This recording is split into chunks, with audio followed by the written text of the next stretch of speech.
Salut, c'est Trado. À faire plaisir à un généreux donateur, voilà une vidéo d'analyse technique sur Orco Property Group. Alors la valeur est plutôt bien orientée. Chaque bougie ici correspond à une semaine de cotation et nous voyons que nous sommes admirablement bien placés à l'intérieur d'un canal orange de moyen terme dans lequel nous effectuons des rotations. Le troisième impact a eu lieu semaine 18 avril et si on devait continuer les rotations comme elle semble vouloir, eh bien on pourrait attendre les cours en haut du canal orange vers les 12,2.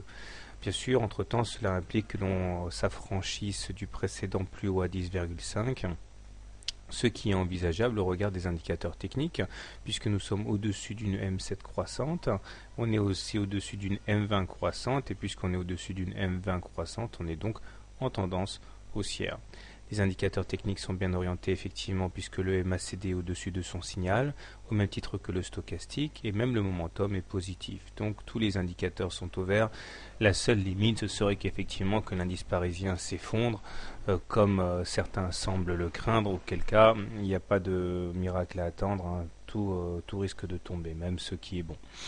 Alors on voit qu'entre les plus bas du 3 janvier et le plus haut du 21 mars, on a connu une hausse assez impressionnante qui allait de 6,9 à 10,4, donc autrement dit plus de 50% de hausse. Et il était normal d'assister à une consolidation. Cette consolidation a eu lieu puisqu'on a retracé plus de 50% de la hausse. Au plus bas, on est arrivé à 8,2. Et après que l'on ait eu testé 2 fois de suite le niveau des 50% de Fibonacci, on est reparti à la hausse. Il me semble vraiment envisageable d'aller chercher les 10,5 dans un premier temps, comme c'est statistiquement très souvent le cas. Encore une fois, à condition que le CAC ne s'y mette pas. Donc voilà où nous en sommes. Tendance haussière. Maintenant, un détour du côté du journalier pour les traders. Alors là, nous voyons effectivement que nous sommes dans une sorte de petit canal, de grand canal haussier à pente assez plate, mais surtout à l'intérieur d'un petit canal marron à la pente très agressive. On s'est affranchi de la M20 la semaine du 6 mai et on est revenu tester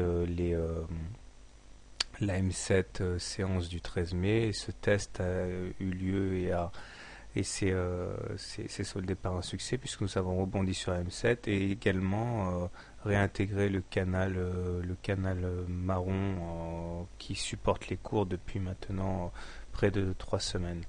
Là par contre je serai un petit peu plus mitigé à court terme. Alors continuons avec ce qui est positif d'abord, le MACD au-dessus de son signal c'est bien, le stochastique est sur des hauts niveaux mais il a tendance à croiser son signal à la baisse et le momentum est sur des hauts niveaux aussi. Alors là pareil, j'aurais tendance à dire que la tendance est très fortement haussière puisque nous sommes au-dessus d'une M20 croissante. Par contre, on remarquera qu'on n'a toujours pas eu droit à notre pullback sur la M20, c'est-à-dire que lorsque l'on casse la M20, par exemple comme ici, ou comme ici, il y a de toute manière un retour sur la M20, sur la loi de retour à la moyenne mobile, c'est une loi des reins, et nous n'avons toujours pas eu ce pullback sur la M20. Si on ajoute ça au fait que nous avons eu un moment de faiblesse séance du 13 mai, je me demande si certains ne vont pas profiter de cet accès de faiblesse pour aller chercher justement cette M20. Alors rien de gravissime en tant que tel, c'est simplement que le retour sur la M20 va se faire dans des conditions qui vont être dictées par les marchés en général. Si le CAC se réveille, eh bien on assistera à des achats à bon compte sur la moyenne mobile à 20 séances pour aller revisiter des plus hauts, notamment le haut du canal noir. Mais si au moment où on touche la M20, le CAC est fébrile, on risque de manquer de souffle. Donc encore une fois, comme c'est très souvent le cas, tout va dépendre de l'ambiance générale des marchés. Toujours est-il qu'à court terme, et sans tirer de plan sur la comète, on est haussier en hebdomadaire, on est haussier en journalier. Voilà, bonne soirée, bonne journée, bon trade et à demain.